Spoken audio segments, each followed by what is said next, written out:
අද මම කියන්න යන්නේ කොයි වගේ බෑග් එකක් ගැන කියලාද ඔයා හිතන්නේ? මෙන්න මේ කියුට් බෑග් දෙක ගැන තමයි මම අද ඔයාලට කියන්න යන්නේ.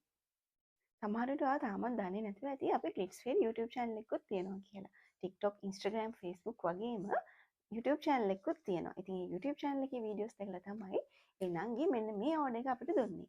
එයා මේ ලස්සන ඩිසයින්ස් දෙකම සිලෙක්ට් කරගත්තේ අපේ කැටලොග් එකකින්. එයාට ඕනේ කිව්වේ සිපර් ලයිනින් එක කම්ප්ලීට් බෑග් එකක්. අපේ ස්පෙෂල් බෑග් එකකින් දෙකක් තමයි එයාට ඕනේ කිව්වේ. මම ඩිසයින්ස් දෙක මොනවද කියලා පෙන්නන්නම්. මේක තමයි එයා අපේ කැටලොග් එකෙන් සිලෙක්ට් කරපු පළවෙනි ඩිසයින් එක. මේක කැන්වස් එකකින් මහපු සිපර් ලයිනින් දාපු බෑග් එකක්. මේක CR book size එකට වඩා ගොඩක් ලොකුයි. ඒ නිසා පොත් ගොඩක් වුණත් මේකට දාගෙන යන්න පුළුවන්.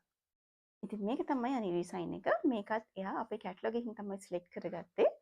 මේකෙත් ඉන්නවා කියුට් බනීස්ලා දෙන්නෙකුයි බෙයා කෙනෙකුයි තමයි මේකේ ඉන්නේ. ඉතින් මේ වගේ කියුට් ඩිසයින්ස් වලට ආස ගෑන් ළමයි එන්න අපේ කැටලොග් එක පැත්තට. කැටලොග් එකේ තියෙනවා ගොඩක් ඩිසයින්ස්. ඉතින් ඒවට කැමති නැත්නම් අපිට පුළුවන් ඔයා කැමති ඩිසයින් එකක් කස්ටමයිස් කරලා දෙන්න. ඉතින් ඔයාලට කරන්න තියෙන පුංචි දෙයක් අපේ WhatsApp නම්බර් එකට මැසේජ් එකක් දාන්න.